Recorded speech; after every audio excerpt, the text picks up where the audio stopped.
오늘 교재가 바로 이제 구원받은 사람들이 어떻게 살아야 될 것인가. 이게 이제 요한복음을 쭉 공부로 하다 보면은 그걸 가르치고 있어요. 그래서 오늘 물론 복음주일입니다만 양면을 다 다루고 있는 요한복음 13장을 우리가 보도록 하겠습니다. 그래서 오늘은 요한복음 13장에서 종으로 오신 예수 그리스도에 대해서 교제를 나누도록 하겠습니다.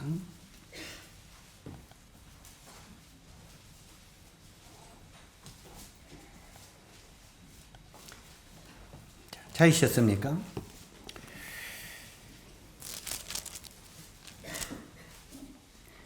(13장) 전체를 오늘 볼 것입니다. 이 13장 전체를 볼 건데 이 길기 때문에 이 말씀을 읽다 보면 시간이 다 가지 않겠어요? 그래서 그냥 바로 설명을 드리도록 하겠습니다. 우리가 이 요한복음을 쭉 보면은 우리가 지금 요한복음을 1장부터 쭉 공부해 오는데 요한복음은 모든 사람에게 말씀하시는 하나님의 말씀이라고 계시라고 말씀을 드렸습니다. 그래서 우리는 이 요한복음은 믿는 사람이나 안 믿는 사람이나 구원받는 사람이나 구원받지 않는 사람이나 모두 다 함께 볼 수 있는 성경이 요한복음입니다. 그래서 구도자들에게 아직 확실하게 구원받지 못한 사람들에게도 요한복음을 시간 될 때로 읽어보라고 말씀드리고 성도들도 잘 읽어보라고 권하는 책이기도 합니다. 특히 이 요한복음을 우리가 쭉 공부했는데 1장은 뭘 가르치고 있습니까? 빛 되신 예수 그리스도에 대해서 말하고 있습니다. 그래서 하나님은 빛이시다. 나는 빛이고 너희는 뭐라고요? 어둠이다. 너희는 너희 아비 마귀에게서 났기 때문에 너희는 어둠이다. 하나님은 빛이시고 우리 인간은 어둠에 살고 있다. 그래서 그 어둠이 너희가 이 빛으로 오면은 빛으로 와서 빛 아래 거하면 너희는 빛의 자녀가 된다. 이게 1장입니다. 그래서 빛이 너희들에게 비쳤는데 이 빛을 보고 도망가지 말아라. 이렇게 말합니다. 우리가 이 세상에 살다 보면은 어둠을 좋아하는 사람들이 누굽니까? 이 세상 사람들 중에서 어둠을 좋아하는 사람들, 강도, 도적. 자, 강도나 도적들이 가로등 밑으로만 다닙니까?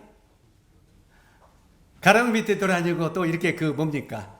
요즘에 CCTV 밑으로만 강도들이 갑니까? 강도들과 도적들은 어디를 좋아해요? CCTV가 없는 곳, 깜깜한 곳. 그래 안 그래요? 이 어둠에 숨어서 뭔가 나쁜 일을 행하려고 할 때 계속 어둠 속으로 다니는 게 악한 사람들입니다. 맞습니까? 우리 형제자님들도 어둠을 좋아합니까? 빛을 좋아합니까? 진짜 빛을 좋아합니까? 예. 빛 안에서 살아야죠. 그래야 안전하잖아요. 예? 성도들도 빛 가운데 다녀야 강도들도 가까이 안 와요. 가까이 와요. 멀리 와요. 빛 가운데 항상 강도들은 어둠 가운데 있다가 어둠 속으로 싹 들어오는 사람을 납치해 가는 거예요. 그래 안 그래요? 저 말이 뭔 말인지 이해가십니까? 그러니까 이 어둠 속에 들어올 때 어둠들이 채가는 거예요. 그런데 이 빛 가운데 계속 거하면 채갈 수가 없다 이 말이에요. 신실 알았어? 그래서 항상 어디로 다녀야 돼? 빛 가운데 다녀야 돼. 세상으로도 빛 가운데 다녀야 돼. 마찬가지로 우리가 영적으로도 어디서 살아야 돼? 빛 가운데 살아야 된다고 말하고 있어요. 성경은. 너희가 어둠 가운데 다면 사단이 우는 사자처럼 너희들을 차간다 이 말이에요. 그러니까 영적으로도 빛 가운데, 육신적으로도 빛 가운데 행하고 빛 가운데 살라고 말하는 거예요. 이게 요한복음 1장입니다. 그래서 너희들이 이제 빛 가운데 들어오면은 요한복음 이제 4장 5장으로 들어가면은 뭐라고 말합니까? 너희가 빛 가운데 가면은 하나님은 생명이시고 영생이신데 나는 영생인데 빛 가운데 들어오는 너희들에게 내가 생명, 바로 영생을 너희들에게 주겠다. 이것이 4장 5장입니다. 뭘 주겠다고요? 영생을 주겠다. 죽어있는 네 생명을 산 생명으로 바꿔주겠다는 말이야. 지옥으로 떨어져가는 너희들을 천국으로 가는 사람으로 바꿔주겠다. 이게 요한복음 4장 5장에 나오는 말씀입니다. 그 다음에 요한복음 이제 11장을 들어갔죠. 지난 시간에 배웠던 요한복음 11장으로 들어가니까 뭘 가르칩니까? 죽음과 부활에 대해서. 죽음과 부활에 대해서. 죽음의 길은 무엇이고 부활의 길은 무엇인가를 가르치고 있습니다. 항상 죽음은 슬픔이 있는 것이고 괴로움이 있는 것이고 낙담과 좌절이 있는 것이죠. 그죠? 죽음을 좋아하는 사람은 없지요. 우리 때때로 모친들이 제가 이런 소리 자주 해서 이제는 좀 귀가 아플 텐데, 아이, 나 빨리 죽어야 되는데, 빨리 죽어야 되는데. 제 모친이 빨리 돌아가시고 싶어요? 에이. 빨리 돌아가시면 간단해요. 빨리 돌아가시면 어떻게 해요? 일주일만 굶어요. 그럼 가요, 안 가요? 안 가요? 그러면 열흘 굶어. 자, 우리가 계속 굶으면 갈 수 있어요. 그래, 안 그래요? 그런데 왜 먹습니까? 살기 위해서 먹는 거예요. 그래서 내가 어떤 사람은 그것을 또 핑계대니라고 죽지 못해서 산다고 그러는데, 안 그래요. 죽지 못해서 사는 사람이 없어요. 살기 위해서 먹는 거지. 살기 위해서 사는 거예요. 그리고 그렇게 죽기를 원한다고 하면서도 몸이 아프면은 병원에 가고 싶어요? 안 가고 싶어요? 약 먹고 싶어요? 안 먹고 싶어요? 먹기 싫어도 약을 먹어야 되잖아요. 살아야 되니까. 그러니까 아이고 죽어야지. 그건 거짓말이요. 그냥 하는 소리요. 그냥 주님이 나의 생명은 주인이 누구요? 생명의 주인은 하나님이시다 이 말이에요. 그러니까 하나님이 언젠가 이리 오라 이때까지 우리는 어떻게 해야 돼?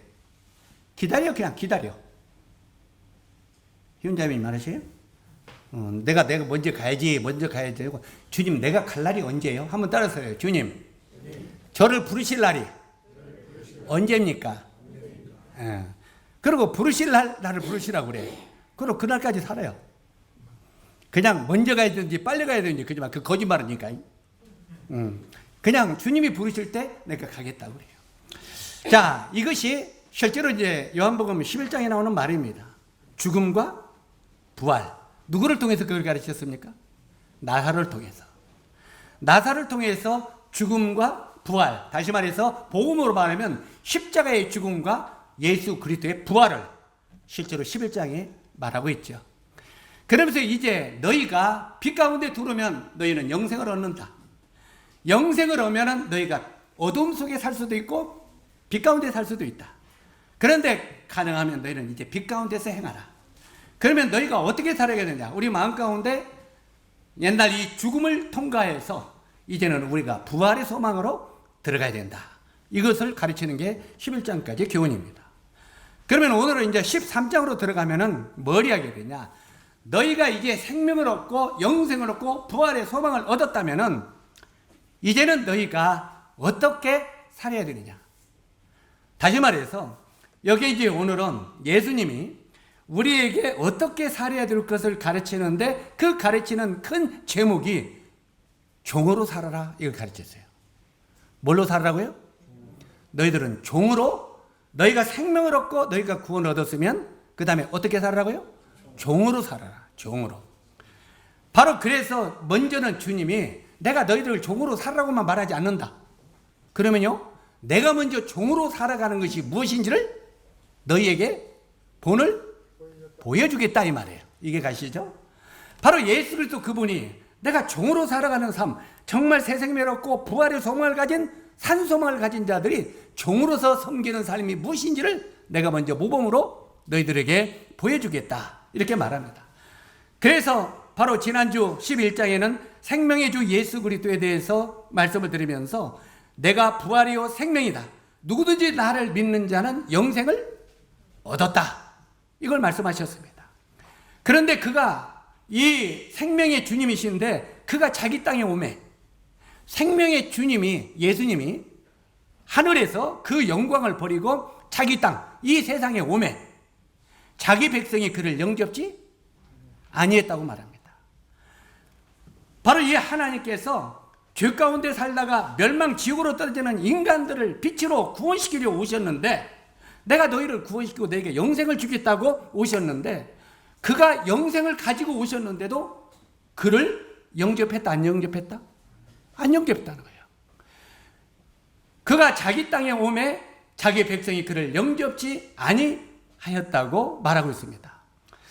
자, 그러면서도 주님은 계속 이제는 영생에 대해서, 생명에 대해서, 부활에 대해서 이걸 계속 지금까지 가르쳤습니다. 그런데 이제 13장은 이제 주님이 십자가에 죽으시고 부활하시고 새 생명을 얻은 다음에 이제 이 세상을 떠날 날이 다가왔다 이 말이에요. 어떤 날이 다가왔다고요?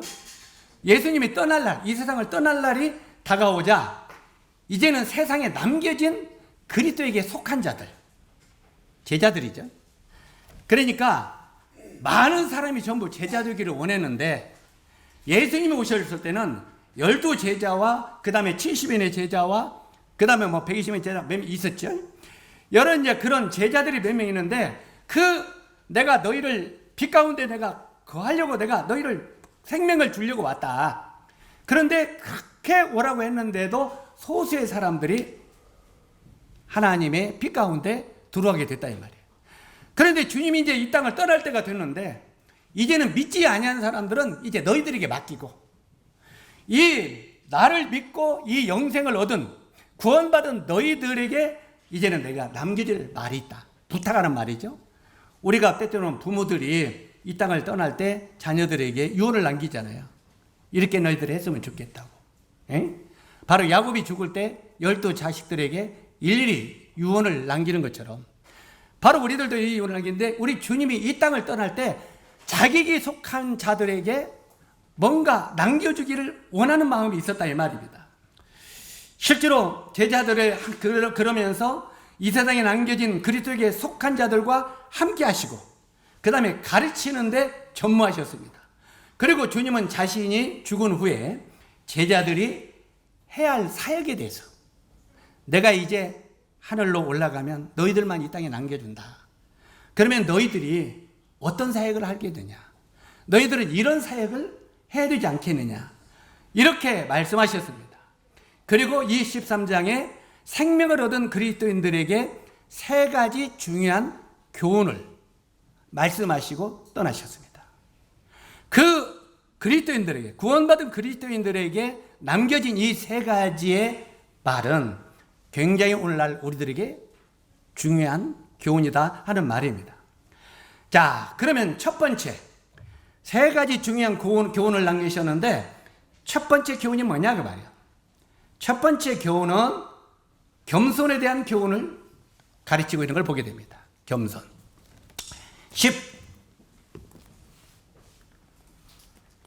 14절을 보시기 바랍니다.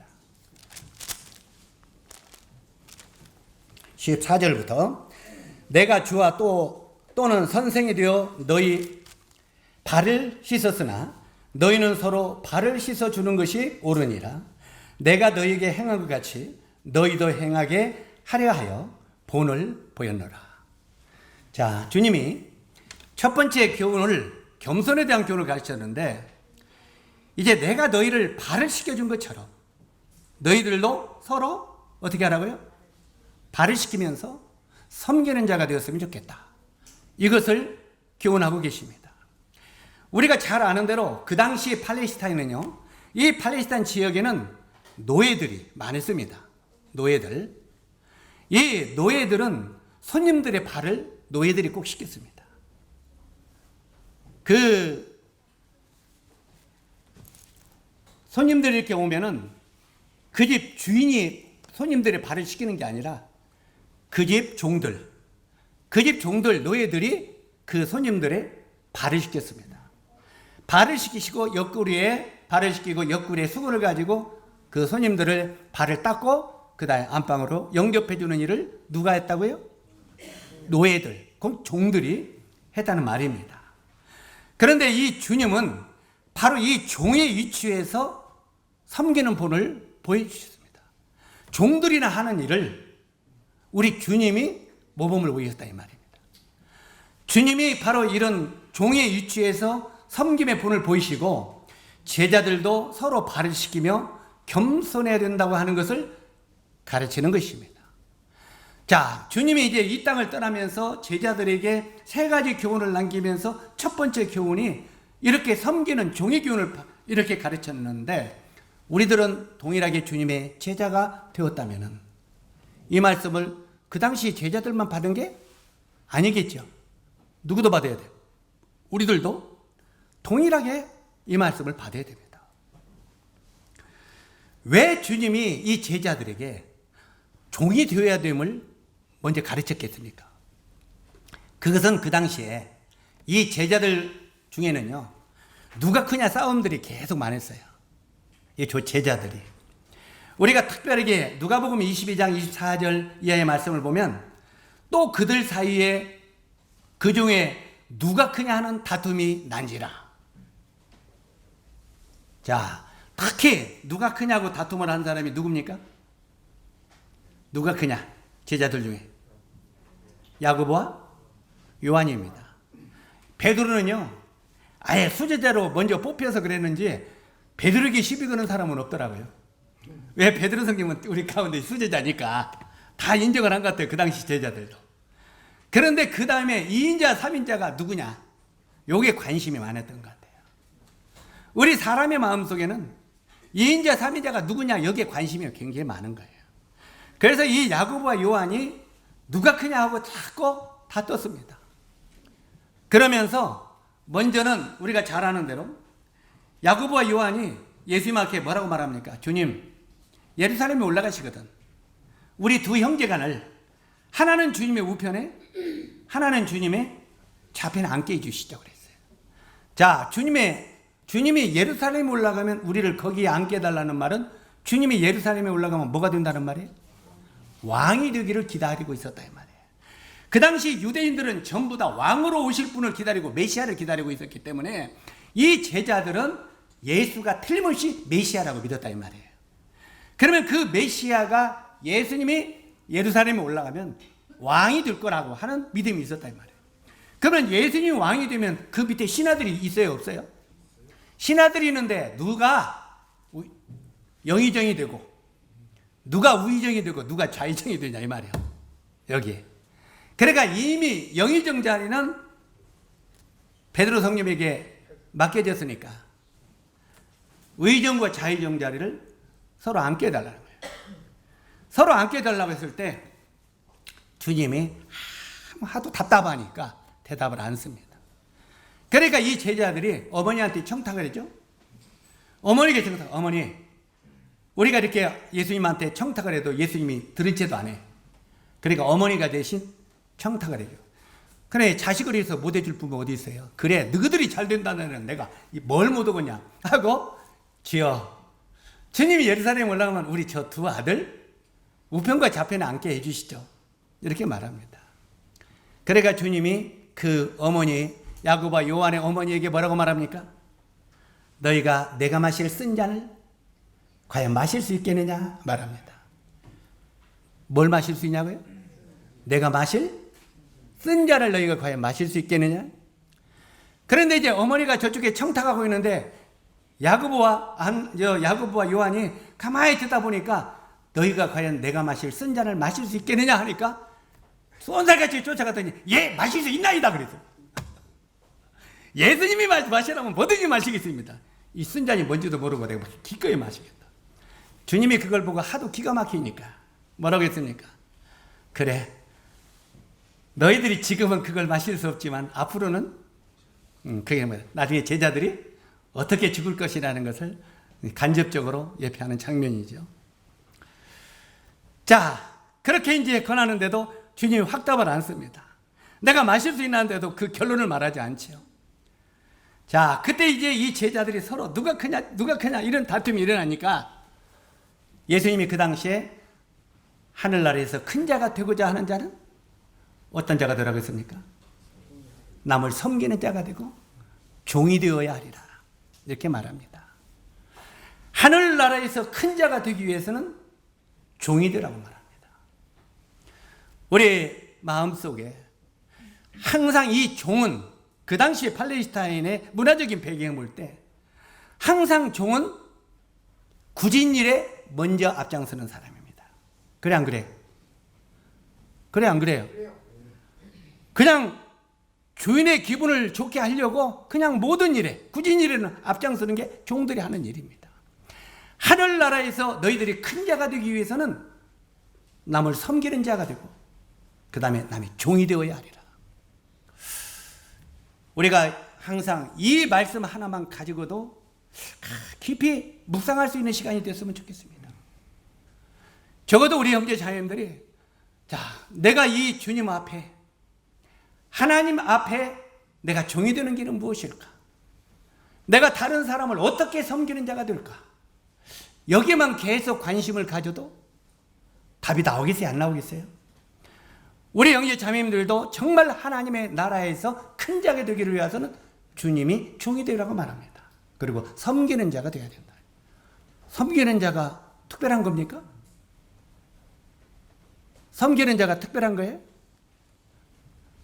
우리에게 주신 모든 은사를, 우리에게 주신 모든 재능을 충성스럽게 섬기는 것이 종이 되는 삶입니다. 바로 사도 바울이나 다른 디모데나 이런 사람들은 뭐라고 말하고 있습니까? 사도 바울은 내가 하나님의 말씀으로 너희를 섬겼노라 이렇게 말합니다. 이 말씀을 전하는 사람도 말씀으로 성도들을 섬기고 있다는 말입니다. 그리고 우리가 전도하는 것도, 남에게 전도하는 것도 그 말씀으로 섬기는 겁니다. 꼭 섬기는 것이 청소나 하고 이것만 섬기는 게 아닙니다. 우리가 어떤 일을 맡았든지 내가 은사가 뭐이고 재능이 무엇이든지 간에 우리에게 다 있습니다. 있어요, 없어요? 자기 재능도 모른다면은 그건 살았으나 죽은 사람입니다. 뭔가 그래도 나는 조금 잘하는 게 있어요, 없어요? 한번 질문해 볼까? 네? 질문하면 또 부끄러울까 봐 안 해야지. 자, 우리는 나름대로 하나님이 나에게 재능과 은사를 주셨습니다. 실제로 그걸 활용하지 않기 때문에 은사가 나타나지, 드러나지 않는 것입니다.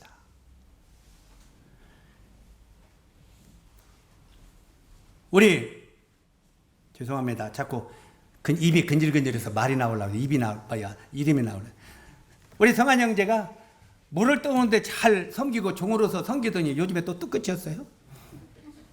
요즘에 뚝끝이니까 또 다시 물을 사 먹어야 돼. 저 다시 지난주에는 사 먹었어요. 지난주에는 사 먹었다고. 어제 안 떠오니까 사와야지. 자, 내가 물을 부지런히 떠옴으로 성도들을 섬겨놓으라 말할 수 있어요, 없어요? 섬기는 거예요. 물은 생명입니다. 물 안 먹으면 사람이 죽어요? 물은 생명입니다.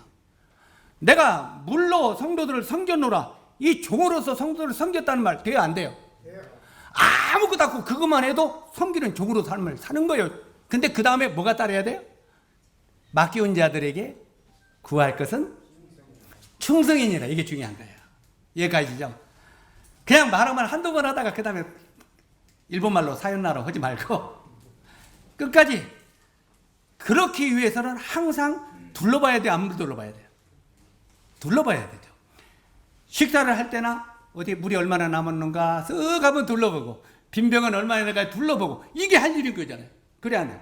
그게 충성이에요. 맞다면 거기에 그냥 항상 눈을 들어 하나님이 우리를 눈동자처럼 쳐다보고 있는 거, 지키는 것처럼 우리가 내가 할 일을 계속 쳐다보는 거예요.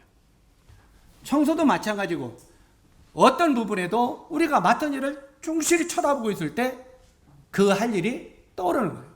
그래서 맡겨온 자들에게 구할 것은 충성이니라. 이렇게 말하고 있는 것을 보게 됩니다. 자, 이제 다시 본문으로 들어가서 여기에 주님은 이렇게 종으로서 섬기는 자가 하늘나라에서는 큰 자라고 말씀하셨고, 그 다음에 12절에 보니까 발을 씻기신 후에 옷을 입고 다시 앉으시다 이렇게 말합니다. 주님이요 옷을 벗고 먼저는 제자들의 발을 전부 다 씻겼습니다. 씻기고 다시 옷을 입고 다시 앉으시다 이렇게 되는데, 이건 영적인 의미로 이것은 예수 그리스도의 부활과 영광으로 하나님 보호자 우편에 앉으심을 상징하는 것을 우리에게 나타내고 있습니다.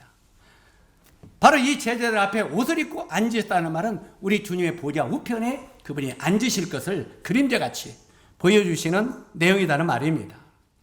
그리고 베드로전서 5장 5절로 6절을 보니까 하나님은 교만한 자를 대적하시되 겸손한 자들에게는 은혜를 주시느니라. 성경은 아무리 열어봐도요, 교만한 자가 잘 된다는 말은 하나도 없어요. 겸손한 자에게 은혜를 베푸신다고 했고, 겸손한 자들이 잘 된다고 했고, 겸손한 자들이 높아진다고 했고, 그래서 이 예수님의 기본적인 섬김은 겸손하게 종으로서 섬기는 일이라고 말하고 있습니다. 베드로는 이 교훈을 베드로가 회고를 합니다. 말하자면 예수님이 그 당시에 높아지는 자는 남을 섬기는 자가 되라. 이 말씀을 먼 훗날 주님이 돌아가시고 올라가신 뒤에 그 말씀을 회고를 하면서 베드로후서에 겸손한 자가 어떻게 살아야 될 것을 계속 말합니다. 누구한테 배웠어요? 주님한테 배운 거예요. 대부분 우리 형제 자님들도 먼저는 주님에게 우리가 성경을 통해서 배우고 그걸 내가 순종하는 삶을 살아보고 그 다음에 나중에 후배들에게 가르쳐야 되는 거예요. 맞습니까? 그래서 예수님께 배운 베드로는 그걸 나중에 다른 제자들에게 그 배운 것을 그대로 가르치는 본을 행하는 것을 우리가 보게 되죠. 그래서 우리들은 주님의 말씀을 마음속에 자주 회개하고 되새김질하는 것 중요합니다. 주님이 나에게 뭐라고 말했나 하고 계속 되새김질하는 것 중요합니다. 그 다음에 두 번째 교훈은 거룩함에 대한 교훈을 주님이 가르치고 있습니다. 거룩함. 8절에 내가 너를 씻어주지 아니하면 내가 나와 상관이 없느니라.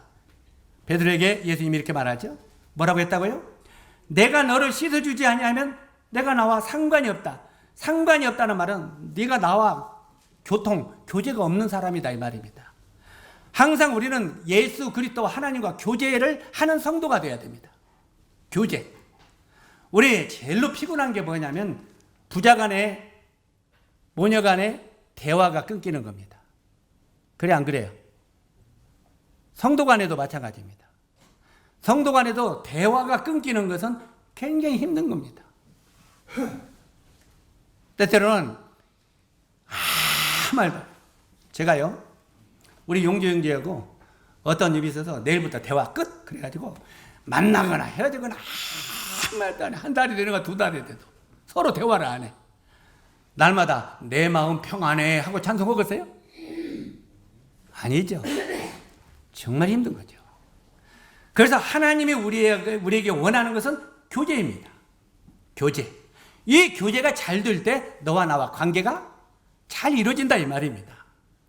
그런데 8절에 내가 너를 씻어주지 아니하면 내가 나와 상관이 없느니라 하고 베드로에게 말하는 걸 보게 됩니다. 여기서 주님과 연합과 교제는 분명히 다릅니다. 이 연합과 교제는 다른데 베드로가 주님과 연합은 되어 있지만 죄가 주님과 교제를 단절시킨다는 의미입니다.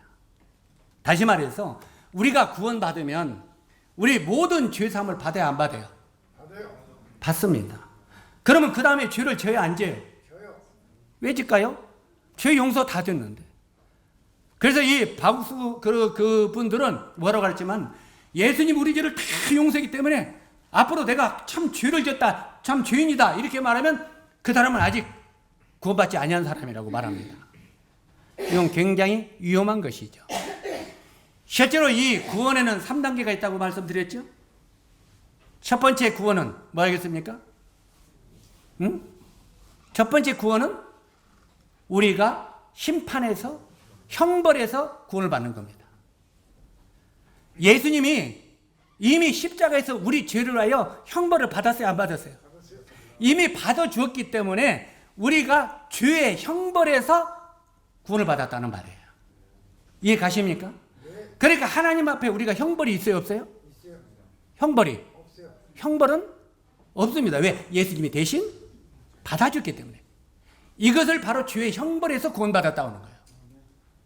그런데 그 형벌에서는 구원받는데 우리가 살다 보니까 이 죄라는 놈이 계속 꼬리를 물고 우리를 쫓아다니 안 쫓아다녀요. 쫓아오면서 우리를 죄를 짓게 만들어 안 만들어요.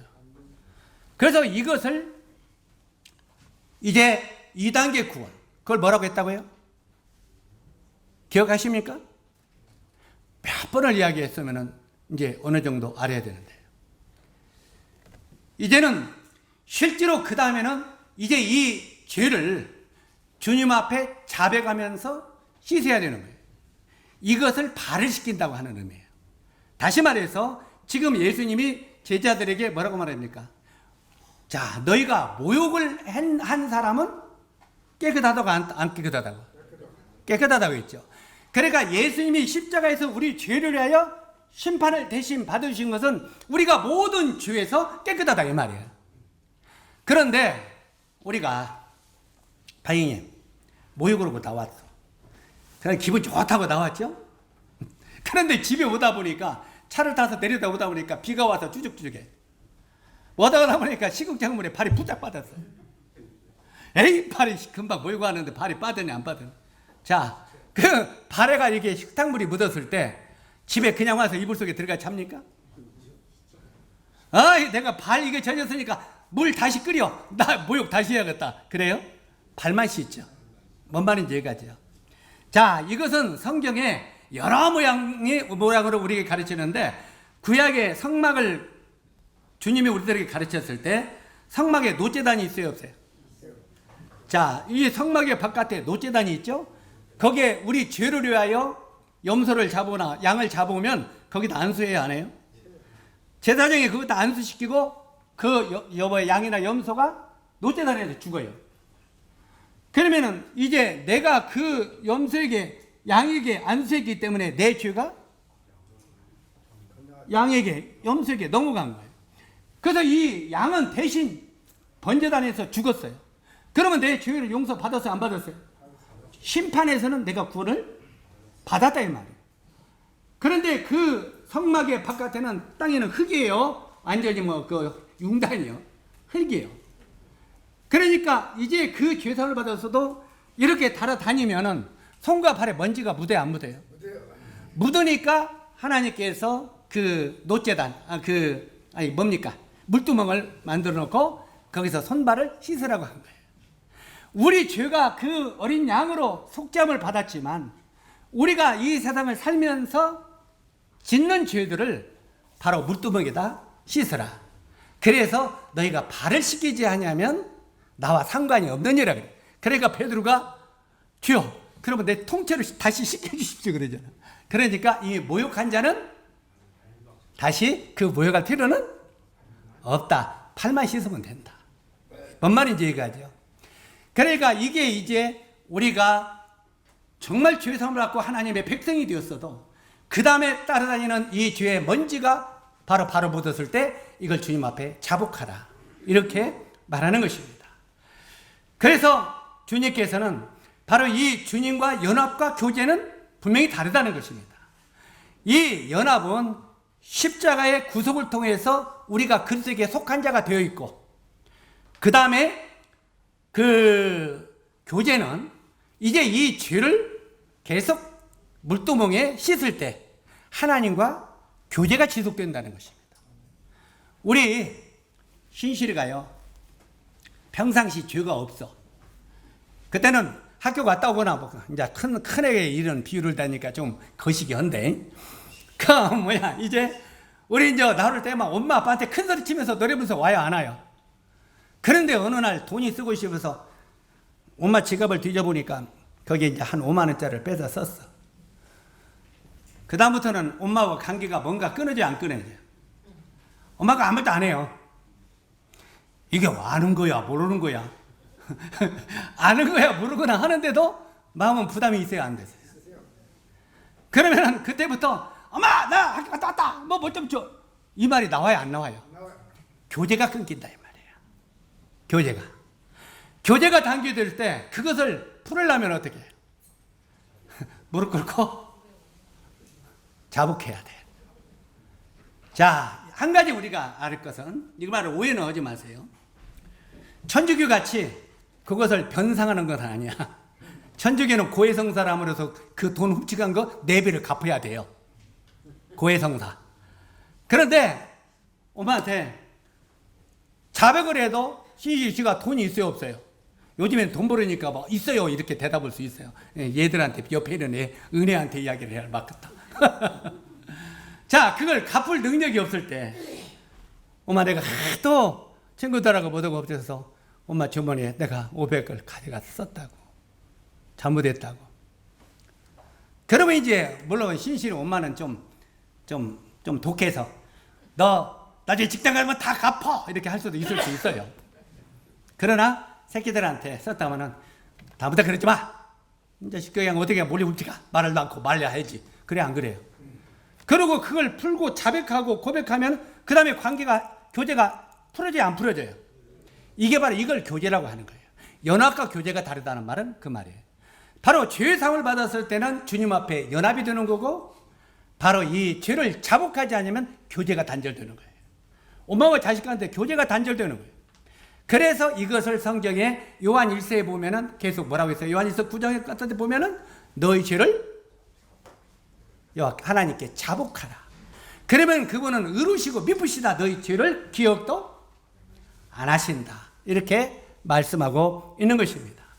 이것이 바로 거룩함에 대한 교훈입니다. 그래서 주님이 항상 내가 거룩한 것 같이 너희도 어떻게 하라고요? 거룩하라. 그 말이 뭔 말이에요? 우리 거룩하면 나보고 그냥 계속 거룩하게 살란 말이 아닙니다. 나와 이 교제가 잘 되도록 네가 잘못했을 때 자복하고 항상 나와 관계를 잘 맺는 사람이 되자. 그러면 내가 거룩하니까 나와 네가 교제를 잘 이루어지면 너도 거룩하게 된다 이 말입니다. 이해 가시죠? 바로 이런 거룩에 대한 교제를 주님이 말씀하셨습니다. 그래서 이 요한일서 1장 7절에서부터 10절까지 그런 내용의 의미가 바로 이런 것들을 이야기하고 있습니다. 그리고 에베소서 5장 26절로 27절에 보니까 이는 곧 물로 씻어 말씀으로 깨끗하게 하사 거룩해 가시고 자기 앞에 영광스러운 교회를 세우시다 주름 잡힌 것이나 이런 것들이 없이 거룩하고 흠이 없게 하려 하심이라. 이런 관계를 유지함으로 너희들도 거룩하게 하려 함이라. 그래서 우리들은 하나님 앞에 잘못했을 때 자복하는 이것을 계속 가져야 돼요. 그거 자복하기 위해서는 자기 자신을 성찰하고 돌아봐야 되잖아요. 우리는 언제든지 진흙탕톡에 빠질 수 있어요. 그러나 이것을 주님 앞에 자복하고 버리는 자는 하나님이 우리를 거룩하다, 의롭다 하신다는 말입니다. 자, 그리고 다시 요한복음 15장 3절에 보면은 너희는 일러준 말로 이미 깨끗하여 졌느니라 이렇게 말합니다. 주님이 우리들에게 일러준 말로 이미 너희는 깨끗하게 되었다는 말입니다. 그 다음에 시편 119편 9절에 보니까 청년이 무엇으로 그의 행실을 깨끗게 하리이까 주의 말씀을 따라 할지니라 이렇게 말하고 있는 걸 보게 됩니다. 매일 깨끗함은 나와 그리스도가 교제하도록 유지해 주는 것, 관계를 맺어주는 것. 적어도 우리 낙범 자꾸 민수야 낙범이라는 게 내가 부를 때도 혼란이 일어난다. 민수 아침마다 나갈 때 엄마 만나고 가냐 안 만나고 가냐? 밥 하나도 먹고 가냐? 김치 아예 없어? 그도 여기 와서 살 때 있잖아. 근데 밥 얻고 갈 때도 우리가 적어도 엄마한테 나 다녀오겠습니다. 참 밥 잘 먹었습니다. 하는 말 하는 거 그래야 관계가 잘 맺어지잖아요. 그래 안 그래? 너 그렇지 않으면 대화 찾고 오면 엄마하고 관계가 어려워진다. 대화를 자꾸 자주 해야 돼. 대화를. 자, 여기에 매일 깨끗하면 나와 그리스도가 교제하도록 유지해 주는 거라고 말하고 있습니다. 이것은 구원을 얻거나 잃는 것과는 아무런 관계가 없음을 기억하시기 바랍니다. 우리가 좀 잘못했다고 이걸 구원을 잃어버리는 건 결코 아니라고 하는 것입니다. 구원을 얻거나 잃는 것과는 아무런 관계가 없음을 우리가 알고 실제로 주님과 이 교제가 지속되도록 관계를 항상 열어놔야 된다고 하는 말입니다. 그 다음에 마지막으로 세 번째는 위선에 대한 교훈을 가르치고 있는 것을 보게 됩니다. 위선. 10절에서 11절까지 보면은 가룟 유다가 등장하죠. 가룟 유다가 등장하는데 가룟 유다는 위선의 탈을 쓰고 발을 씻기는 다락방에 있었습니까? 없었습니까? 마가의 다락방에는 거기에 이 가룟 유다도 있었습니다. 주님이 제자들의 발을 씻길 때도 거기 있었습니다. 그런데 이 가룟 유다는 어떻게 보면 위선의 탈을 쓰고 발을 씻기는 바로 이 다락방에 함께 있었다는 것입니다. 주님은요, 시편 41편 9절에 보니까 내가 신뢰하여 내 떡을 나누어 먹던 나의 가까운 친구도 나를 대적하여 그의 발꿈치를 들었나이다. 시편을 통해서 이렇게 말합니다. 바로 내가 신뢰하여 내 떡을 나눠 먹던 나의 가까운 친구, 누구겠습니까? 유다입니다. 이 가까운 친구도 나를 대적하여 그의 발꿈치를 들었나이다. 바로 이 시편 41편에 나오는 이 말씀을 우리 주님이 이용해 가지고 여기에 18절에 바로 여기에 13장 18절에 유다가 배반할 것을 그 시편을 이용해서 말하고 있는 것을 보게 됩니다. 21절에는 너희 중 하나가 나를 뭐라고 했습니까? 팔리라 이렇게 말하죠. 다시 말해서 이 유다에게 우리 주님이 너희 중 하나가 나를 팔리라, 이 공개적인 선언이 유다에게 주는 어떻게 보면 마지막 경고였습니다. 마지막 경고.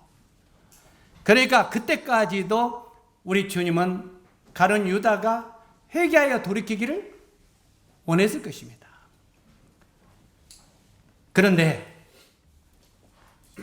유다는 이런 회심의 기회가 이렇게 주어졌지만 결국은 사단에게 굴복하고 마는 것을 보게 됩니다. 오늘날 우리들도요, 구원을 받았지만 하나님을 떠나서 죄 가운데 빠질 수 있습니다. 그러나 하나님은 우리들에게 수없이 기회를 주죠. 돌이킬 수 있는 기회를. 그러나 그것을 회개하고 돌이키지 아니하면 정말 우리 주님과 점점 완전히 멀어져 가버리는 것을 보게 됩니다. 여기에 성령이 우리 안에서 사역하는 것처럼 성령이 우리 안에서 사역합니까? 안 합니까? 사역합니다. 요한복음 8장 44절에 보니까 사단도 인간의 몸을 통하여 사역하며 사단에게 굴복하게 하는 것을 보게 됩니다. 항상 우리가 구원을 받기 전이나 구원을 받고 난 다음에나 성령은 우리를 계속 일깨우게 합니다. 우리를 하나님 앞에 나올 수 있도록 성령이 우리 마음속에 역사합니다. 구원 안 받은 사람들도 성령이 역사합니다. 우리가 믿을 수 있도록. 그런데 사단 마귀는 에이 그럴 필요 없어. 지금 아직 때가 아니야 하면서 사단은 계속 우리 마음을 어둠으로 이끌어갑니다. 그러니까 우리 주님은 빛 가운데 우리를 이끌어가려고 하고 마귀는 우리를 어둠 가운데 이끌어가려는 이 전략은 지금도 계속 우리 안에서 이루어진다는 것입니다. 그래서 사단도 인간의 몸을 통하여 계속 사역하고 있고 사단에게 굴복하게 만든다는 것입니다. 30절에 보니까 거기가 이 유다가 예수님을 팔 때 뭐라고 쓰여 있느냐면 그때가 밤이었더라 이렇게 되어 있습니다. 한번 따라서 하세요. 그때가 밤이었더라. 유다의 이 마음이 어두운 상태고 어둠의 권세가 활동하는 때라 이 말입니다. 에? 이 유다의 마음이 정말 어두운 상태예요. 그리고 어둠의 권세가 계속 강하게 활동함으로 지금 가룟 유다를 멸망으로 이끌어가려고 하는 그런 시간이라 했다 이 말입니다. 그때가 밤이었더라 하는 말은 바로 이 베드로는 유다가 구원받은 걸로 생각하고 있었던 것 같습니다. 성경을 여기저기 보면은 유다를 베드로는 구원받은 형제로 계속 이야기하고 있어요. 그런데 주님은 그는 아직 마귀의 자녀라고 말하죠. 때때로 우리들도 어떤 형제가 그가 세례 받았으니까 거기가 그때 고백을 했었으니까 계속 형제로 자매로 생각할 때가 있어요. 그래 안 그래요? 그러나 하나님은 그는 아직 어둠이다 이렇게 말하고 있다 이 말이에요. 이게 항상 우리 생각과 하나님의 생각은 달라요. 그래서 여기에 베드로는 유다가 구원받은 걸로 생각하고 있는 것 같은 그런 내용들이 성경에 여기저기 많이 나옵니다. 24절에도 보면 베드로는 다른 사람의 죄를 굉장히 찾아내는데 열심히 했습니다. 근데 이제 자기의 죄에 직면해 이렇게 했던 것을 보게 됩니다. 이 베드로가요, 수제자로서 다른 사람의 죄를 지적하고 찾아내는 것은 일등공신입니다. 그런데 자기 자신은 살펴보지를 못한 사람이 베드로였다는 것입니다. 우리가 자기 확신은요, 그리스도인의 생활에 있어서 굉장히 위험한 것입니다. 자기 확신. 나는 안 버릴 거예요. 나는 이렇게 살 거예요. 이건 굉장히 자기 확신인데 이것은 위험할 수 있다는 것입니다. 36절과 38절에 보니까 결국 베드로 자신은 주님을 부인하는 자가 되어버리는 걸 보게 되죠. 네가 닭 울기 전에 3번 나를 부인하려. 그러니까 베드로가 뭐라고 말합니까? 아닙니다. 나는 주님이 죽는 데까지 나는 갈 겁니다. 그죠? 그런데 그렇게 장담했던 베드로가 새벽 다독이기 전에 3번이나 주님을 부인하는 자가 됩니다. 그래서 성경은 마태복음 7장 1절을 이하에 보면은 비판을 받지 아니하려거든 비판하지 말라 이렇게 말하고 있습니다. 그래서 우리가 다른 사람을 비판하는 것은 굉장히 조심해야 됩니다. 설령 저 사람은 주님을 배반하고 떠나갈 것 같는데 나는 절대 안 배반할 것 같다고 하는데 결국은 나만 배반할 수 있는 사람이 될 수도 있다는 것입니다. 그래서 비판받지 아니하려거든 비판하지 말라 하고 말하고 있는 걸 보게 되죠. 그리고 36절에 보니까 내가 지금은 따라올 수 없으나 후에는 따라오리라. 베드로에게도 네가 지금은 나를 따라올 수 없어. 근데 베드로는 따라갈 수 있다고 말했죠. 근데 지금은 네가 따라올 수 없으나 후에는 따라오리라. 주님은 이제 후에 그 베드로가 어떻게 죽을 걸 알고 있었죠. 베드로가 어떻게 죽었습니까? 그는 십자가에 거꾸로 못 박혀 죽었습니다. 나는 주님처럼 이렇게 바르게 죽을 수가 없다고. 그러면서 십자가에 거꾸로 못 박혀 죽었는데 바로 후에 이 베드로가 주님을 따라가는 것을 보게 되죠. 그런데도 이 주님은 그렇게 배반할 줄 아는 베드로에게 참 놀라운 말을 하셨죠. 저는 이 베드로에게 하신 말 중에 이 말씀이 잘로 제 마음속에 아멘이 됩니다. 어떤 말씀이 아멘이 됩니까? 한번 따라서 하세요. 내가 돌이킨 후에 형제를 굳게 하라. 우리는 주님을 배반할 수도 있고 우리는 죄 가운데 빠질 수도 있다는 말입니다. 언제든지 우리는 넘어질 수뿐이 없는 연약한 존재인 것을 우리는 알게 되죠. 그러나 우리가 넘어질지라도 나중에 이것을 회개하고 돌이킨 후에 형제들을 어떻게 하라고요? 굳게 하라는 겁니다. 자기의 실패를, 자기가 주님을 부인했던 연약함을 다른 사람에게 간증하고 다른 사람을 도우면서 그들에게 힘을 얻도록 도우라 하는 말입니다. 그리고 나중에 베드로가 어떠한 죽음으로 마무리할 것을 이 베드로에게 주님이 말씀하신 것을 보게 됩니다. 여기서 각별히 베드로와 유다가 다른 점이 있습니다. 뭐가 다릅니까? 이 베드로와 유다가 다른 점은 베드로는 회개 후에 돌이켜 주님 앞에 나왔습니다. 베드로가 3번이나 부인했죠. 그런데 나중에 양심의 가책을 받았어요? 안 받았어요? 닭이 울 때 양심의 가책을 받았죠. 그러고 들어가면서 심히 통곡하며 운이라 그랬어요. 야, 주님이 나는 죽기까지 부인하지 않을 거고 죽기까지 주님을 따른다고 했는데 내가 이렇게 3번이나 부인했구나 하고 양심의 가책을 받아서 심히 통곡하고 울고 그 다음에 주님 앞에 나왔습니다. 그런데 주님의 앞에 나와서도 베드로가 처음부터 당당하게 나왔어요? 못 나왔어요? 우리 고기나 잡으러 가자 그러면서 힘이 쫙 빠졌죠. 힘이 빠져있는 그 베드로에게 나중에 주님이 나타나서 부활하신 주님이 나타나서 베드로를 가르치는 걸 보게 되죠. 그러면서 특히 뭘로 가르칩니까? 시몬아, 네가 나를 사랑하느냐? 하고 말씀을 던집니다. 때때는 우리가 주님을 떠나서 연약한 가운데 빠져 있을 때 주님이 우리를 찾아와서 하시는 말씀은 이 말씀과 동일할 겁니다. 성환아, 네가 나를 사랑하느냐? 주님이 그럴 겁니다. 성덕이도 나를 사랑하느냐? 하고 주님이 물어볼 겁니다. 그때 베드로가 예! 사랑합니다. 그렇게 했습니까? 전에 죽기까지 따라간다고 큰소리 쳤던 자기가 3번이나 부인는데 큰소리 할 수 있겠어요? 움츠려서 예, 주님을 사랑합니다. 그냥 모기소리 같이. 그러니까 그런 베드로에게 내 양을 먹이라. 그 다음에 3번 말할 때 내 양을 치라, 내 양을 먹이라 하는 걸 보게 되죠. 그러면서 베드로에게 굉장히 이제 그 연약감 가운데 힘을 넣고 힘을 얻고 주를 위해 살 수 있는 자리를 마련해 주는 것을 보게 됩니다. 여기에 그런데 유다는 어떻게 했습니까? 유다도 예수님을 팔고 십자가에 넘긴 후에 가는 유다도 양심의 가책이 왔어요? 안 왔어요? 베드로와 똑같이 양심의 가책이 왔습니다. 베드로도 똑같이 양심의 가책이 왔어요. 내가 왜 이랬을까? 그런데 양심의 가책이 왔을 때 주님 앞에 나왔어요? 골목으로 들어갔어요?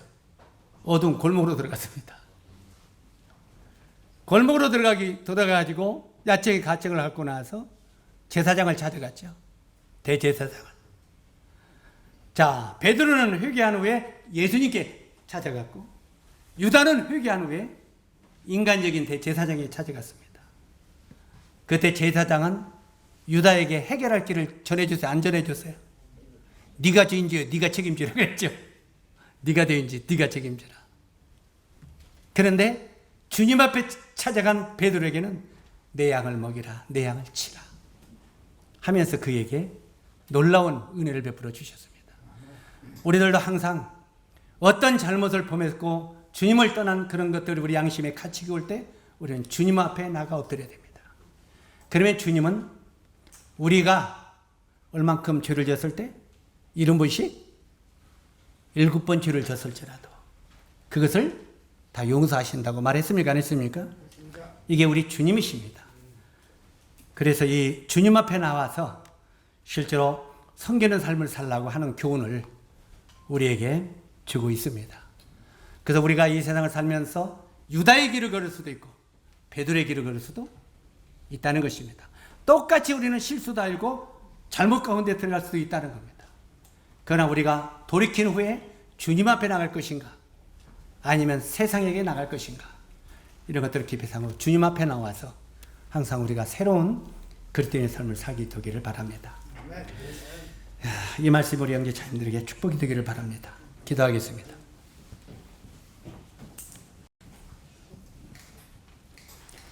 아버지 하나님, 참 생명으로 구원받은 성도들이 이제는 우리가 어떻게 이 땅에 남겨져 살 것인가를 이 제자들에게 교훈하는 것을 생각하며 감사를 드립니다.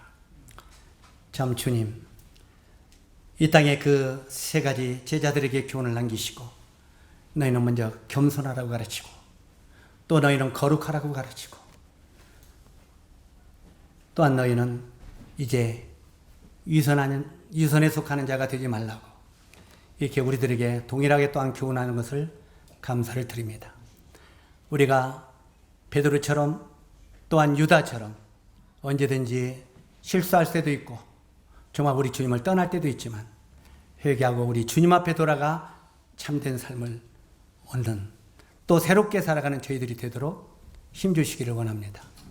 항상 주님과 멀어지지 않도록 교제하는 삶이 끊어지지 않도록 도와주시기를 원합니다. 예수님의 귀하신 이름으로 아버지 하나님께 기도드립니다. 아멘.